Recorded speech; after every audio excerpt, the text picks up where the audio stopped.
with all the preparations, with all the studies, hindi pa rin po mapapalitan ng paggawa ng banal na Espiritu ito. Amen. That's why we are asking and begging you to once again challenge us to take a bolder step of faith para maabot namin yung dapat po namin maabot. Dalangin ko po, Panginoon, ang bawat isa na nakaupo dito, inyo po kausapin, lalo na kung hindi pa nakatitiyak ng kaligtasan. At sa amin po ng mga mananampalataya, tulungan mo po makita namin ang aming mga sarili. Kung saan na kami dinala ng aming pananampalataya. Ito po'y dalangin ko sa matamis na pangalan ng iyong anak na si Jesus. Amen. Maupo po tayong lahat, mga kapatid. Ito po. Unleashing the potential. Ito po. Reaching your potential starts with correct understanding with your position with God. Ano bang katatayuan mo sa Diyos? Ang tanong ko ngayon, kasi 20 years as a church, and how many of you are here from the beginning? Nandito na ba kayo? Amen. Sister Eunice. Amen? Dati nakapasyal ako doon sa doon pa sa bayan kay Pastor Chris Dispueg. At nakapasyal din po ako dito nung nandito pa kayo sa kabila. Po, isang biyaya po ng Panginoon yon. At ako'y tuwan-tuwa ngayon na nandito po ako at nandito tayo ngayon. Amen. Isang bahay-sambahan. Amen? Amen. At natutuwa ako, yung mga babae dito ay nagagandahan. Yung mga lalaki, mababait. Diba? Amen. Ito, yung mga klase mga lalaki dito, mababait. Kasi pag nakakurbata, mukhang mabait eh. Diba? So, magaganda at mababait. Kaya sabi ko, napaka-potential ng church na ito. Biruin nyo, ang daming mga lalaking mababait. Amen. Diba, sa mundong ito, dalawa lang daw yan eh. No? Pinanganak na maganda o pinanganak na gwapo, saka pinanganak lang. Kaya yung mga lalaki, pinanganak po talaga tiyak. Biro lang po para... Ngayon po, pag-usapan natin yung potential, ano bang position natin? Now, with this in mind, gaano ka nakatagal na member ng church na ito? Sige nga, if I may ask, gaano ka nakatagal na naniniwala sa Panginoon? O gaano ka nakatagal na naniniwala sa salita ng Diyos? Diba? If you would ask yourself, deeply within yourself, sagutin mo ito. Ako po, nakilala ko ang Panginoon 1992. There was an attempt to share the gospel to me when I was young back then. Pero I reject it. Ayoko. Pero in my college days, when I was 20 years old, shinare sa akin si Jesus Christ. That was 1992. Simula noon, nilaga ko ang aking pananampalataya kay Jesus bilang aking tagapagligtas at bilang aking Panginoon. At simula noon, hanggang ngayon, ako'y mananampalataya ng Panginoon. And looking back, doon sa panahon na yon, masasabi kong malayo ang pinagdalan sa akin ng Panginoon.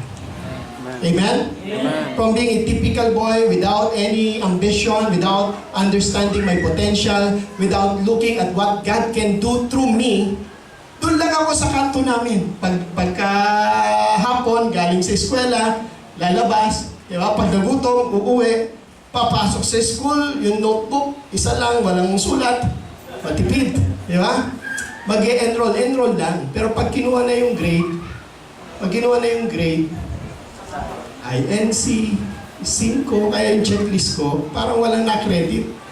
Diba? Magtetesta na ako ng NAPOLCOM para ka akong makapag-pulis agad. Kasi criminology student po ako noon eh.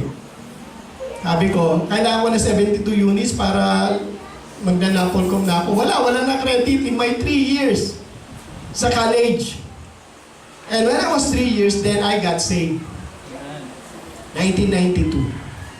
1993, sinuko ko yung buhay ko sa Panginoon upang maglingkod sa Kanya. Po, nag-aral sa Bible School. Then 1997, inawag ng Panginoon dito sa Baliwag. Napunta ako dito sa Baliwag, I came here with a bag of clothes, isang Bible, at isang maliit na rice cooker. And we are talking about potential here. Ano po?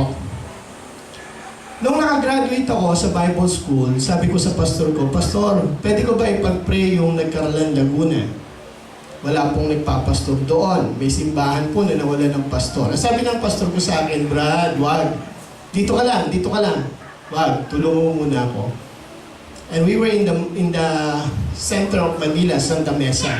Doon po ako nag-church, doon po ako nakakilala sa Panginoon kay Pastor Gode. And then another opportunity, dito po sa Pangasinan. Iniwanan ni Kabobos. Diba? Sa Rosales. Sabi ko, Pastor, meron pong church doon sa Rosales, Pangasinan. Baka pwede po ako doon magsimula o magpastor. Sabi ng pastor ko, Brad, hindi pwede. Dito ka lang. So parang kako, ano bang nangyari? Maglilingkod ako dito ng worker o magpapastor ako. Sabi ko, mukhang hindi na yata ako tinawag ng Panginoon na magpastor. Usap kami, magnobya na po kami ni Sister Jelen. No? Magnobya na kami ni Sister Jelen. Nasabi ng aking nobya noon, sabi niya, kung di ka magpapastor, mag-break na tayo. Ano, gulat ako. Akala ko, kaya niya ako sinagot dahil pogi ako. Yung pala, pagpapastor lang ang gusto niya sa akin. Biro lang po. Pero nagulat talaga ako. Sabi niya, kung di ka lang magpapastor, break na tayo. Kasi sa puso niya, sabi niya, maglilingkod ako sa Panginoon. Naniniwala ako na ang buhay ko, ibibigay ko sa Panginoon. Ano mangyayari sa akin kung hindi ka maglilingkod sa Panginoon? So doon, na-redefine yung calling ko. And then, nagbukas niya dito sa Baliwag. Pastor, Kabobos na umalis doon, punta dito. After a year ng ministry niya, nakabaptize siya ng 2, tamad pang magsimba, walang offering, may anak na maliit. Hirap talaga ng pastor, di ba? So, ang ginawa niya, nagpunta ng Malaysia without saying anything. Nagulat ang lahat na wala ng pastor ang Baliwag for ilang mga buwan, 3 buwan, bakante yung lugar. And the owner of the place was about to take all the things, everything. 16 chairs, isang pulpit, mga songbook, yan. Pag hindi nagpakita ang sino man, i-offset niya yung 3 buwan na nilampasan. Sabi ko sa pastor ko, sabi ng mga teacher sa Bible School, Dong, kailangan ng pastor sa Baliwag. Sige po, sabihin ko sa pastor ko. And that was Tuesday night. And I told my pastor, Pastor, can I pray? Doon po sa lugar ng Baliwag. Sabi ng pastor ko, mag-usap tayo bukas. Usap tayo bukas. So that was Tuesday night. Over the phone, sabi niya, mag-usap tayo bukas. The next day, Wednesday, will be prayer meeting. Prayer meeting, it was a usual prayer meeting. Everybody was praying. Everybody is doing the usual thing. Kala ko mag-usap lang kami mamaya after the service. Pagkatapos ng service ng prayer meeting, tinawag ako sa harap ni Pastor Godin. Ang sabi niya sa akin, Church, isi-send out na natin si Brother Dong sa Baliwag. Nagulat ako. Di man lang sinabi sa akin, isi-send out ako. Siguro nakulitan, Pastor Bernard, nakulitan sa akin yung pastor ko.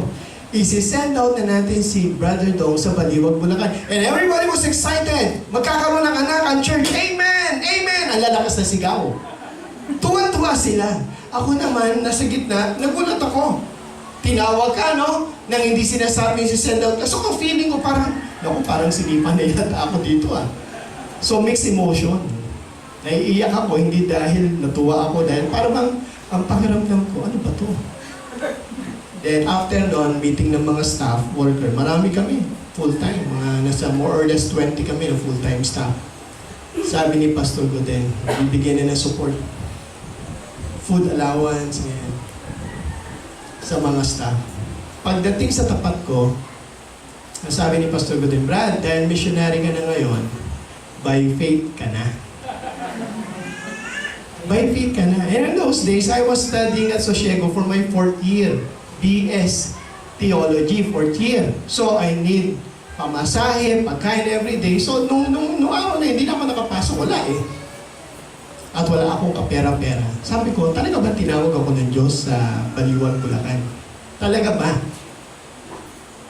So ako, ang punto ko, I will not start a ministry without the blessing of my pastor. That's foundational.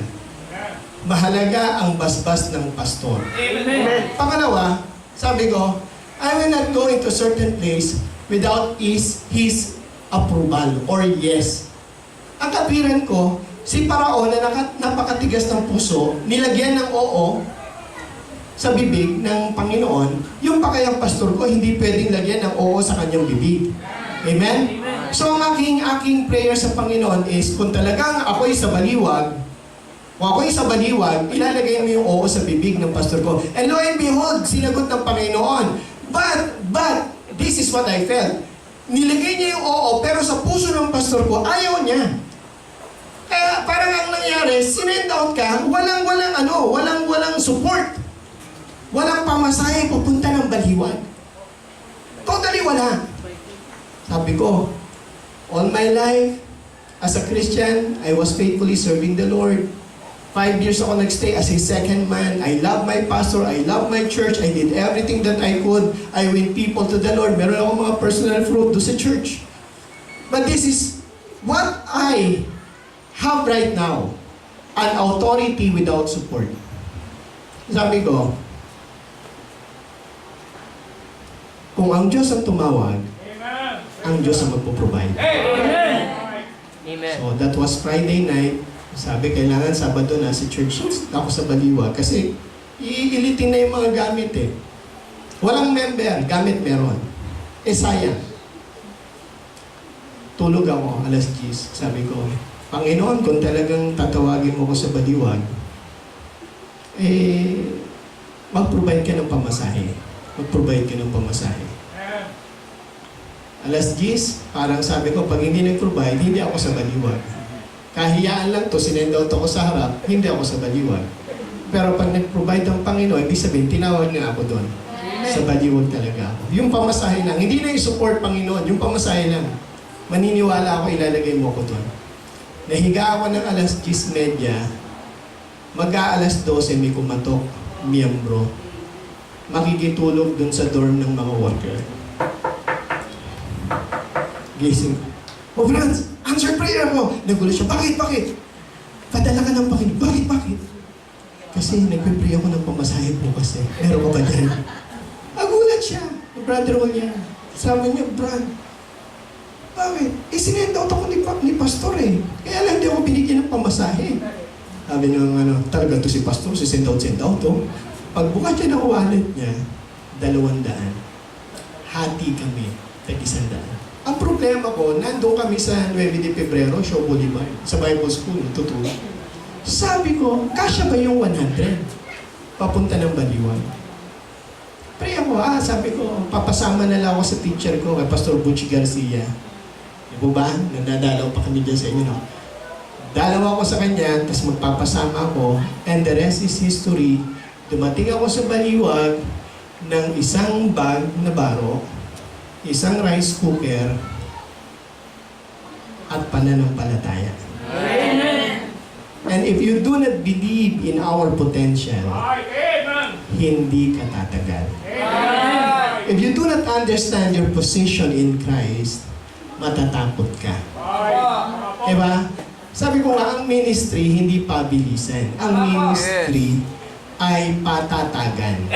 And in our time, hindi natin ipilit yung time natin para parangalan ng Diyos yung ating pananampalataya. Diba? Man proposed but still God will dispose. But the way I look at it, mga kapatid, napaka-potential ng church na ito. Amen? Amen. Ang babait ng mga lalaki. Amen. Diba? Napaka-potential po. Parang pakiramdam ko, nasa BGC ako ngayon, mga yapis, nandito kaharap ko, mga professionals, mga businessman. Sabi ko, with all the men and women that we have here, para tayong sleeping giant, Pastor. Sabihin ng church na ito, sleeping giant. Parang pag dumating na yung talagang pinaka-peak at nandun na talaga, boom, namunga na, biglang usbong yan. You will be the biggest church in San Ildefonso. Diba? The largest church in San Ildefonso, Baliwag, ay susunod lang sa inyo. You see the potential. Now, our potential as a church will coincide with our ability to understand the principle God has for all of us. Hindi pwedeng ipilit eh. There are governing principles that we need to understand. No po?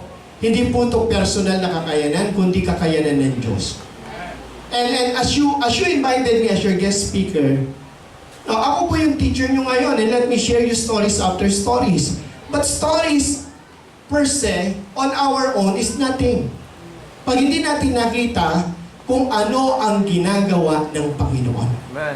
Are you with me? Amen. It is not what we do. It is what God can do through us. Amen. Ang potential natin ay nakarely doon sa Diyos na tumawag sa atin, doon sa Diyos na nagligtas sa atin, at hindi sa galing natin. Hindi sa kakayanan natin. At yun ang dapat nating maintindihan ngayong umaga. Amen? Now, let me go back in Luke 17, verse number 5. Ang sabi, and the apostle said unto the Lord, increase our faith. And the Lord said, if ye had faith as a grain of mustard seed. Tignan niyo ang potential a faith as a grain of mustard seed.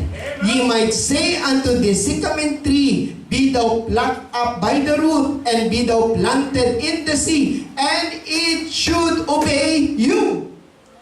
Ano ibig sabihin nun? Wow, that's power, that's miracle, that's impossible, and yet, what it takes is a faith as a grain of mustard seed. Amen. Amen? Amen. So dito, how to unleash our potential? Number one, we must realize the potential.